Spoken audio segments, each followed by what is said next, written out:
I was teaching a course last summer at the University of British Columbia called Conceptual Foundations of Inclusive Education. 30 or so practicing teachers from various subject areas, knowledge, expertise, and experience levels from across British Columbia joined me for 3 weeks of deconstruction, inquiry, and reflection, creating an engaging community of learners. The course was in July, and on this particular day, it was my birthday. We started the class with some cupcakes and hung up happy birthday bunting across the whiteboard before diving into our explorations and understanding of the concept driving learning systems all over the world, inclusive education. I showed a slide to my students with 4 bubbles, see figure 1.1, page 2. Their job was to label the bubbles with the appropriate terms: inclusion, integration, exclusion, and segregation, based on their own experiences and prior knowledge of the concepts. After some discussion, it was agreed that bubble C in fact represented inclusion. See figure 1.2, page 3. This is the common consensus arrived at in many groups I have worked with, both in pre- and in-service professional development settings. After some discussion, however, a student commented, "Shelley, I don't think this diagram is inclusion either." This caught me off guard. Of course this is inclusion, I thought. I had shown the slide to hundreds, if not thousands of people. What could she possibly mean? Figure 1.1. A diagram consisting of 4 bubbles and dots. The dots are one of 4 designs, either wavy, checkered, diamond, or striped.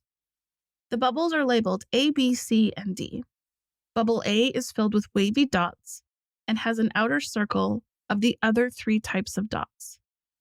Bubble B is filled with wavy dots, but also contains a smaller circle with a cluster of the 3 other types of dots.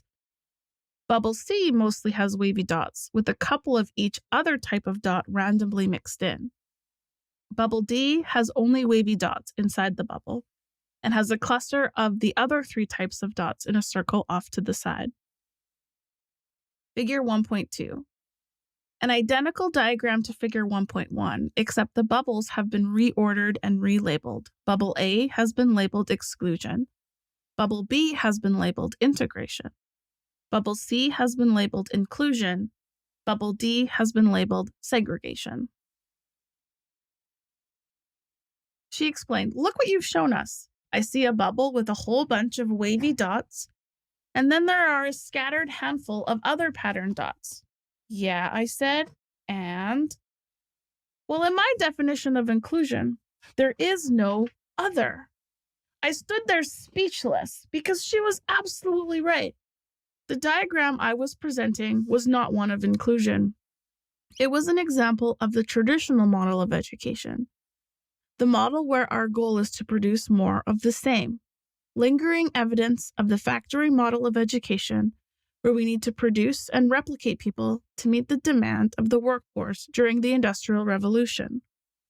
A model where our job as educators, and especially special educators, is to identify students who aren't wavy and fix them. Send the checkered kids to the checkered teacher, the diamond kids to the diamond teacher, the striped kids to the striped teacher.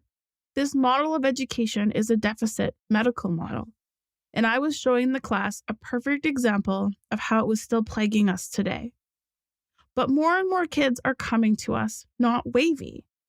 Not only is this model less effective, but also we're running out of funding, supports, and students to allow this model to continue. Some have met this shift in paradigm with panic. Others are seeing it as an opportunity. This paradigm shift, however, is long overdue, and we need to start matching our goals of education to the goals and expectations needed to meet the current demands of our society, which no longer wants people to simply comply.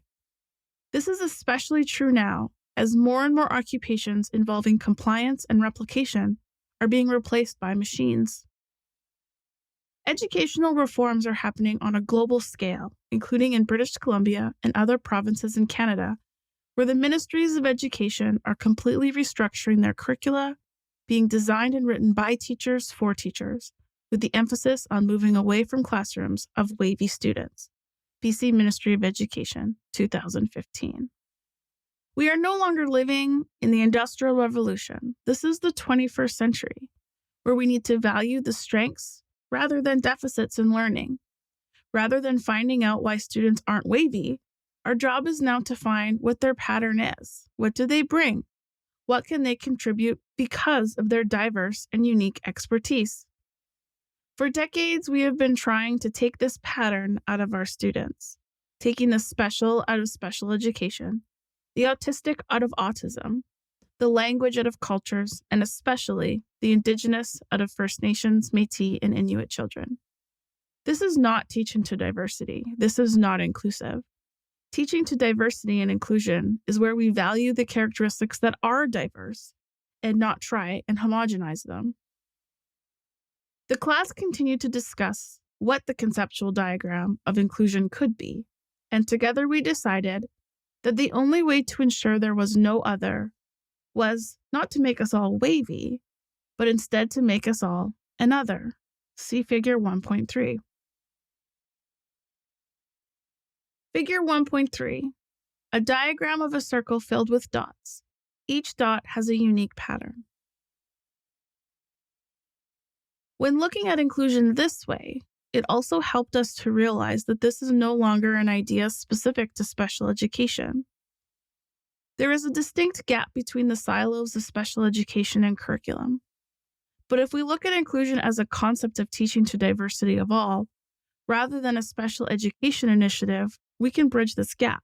We are diverse, all of us. We all have strengths, we all have stretches, and we all need to get better at something. The difference in teaching to diversity, however, is that we don't start with our deficits. We start with our strengths. And this includes students, teachers, support staff, custodians, bus drivers, and parents. My good friend Leighton Schnellert refers to this collective as the ecology of learning communities.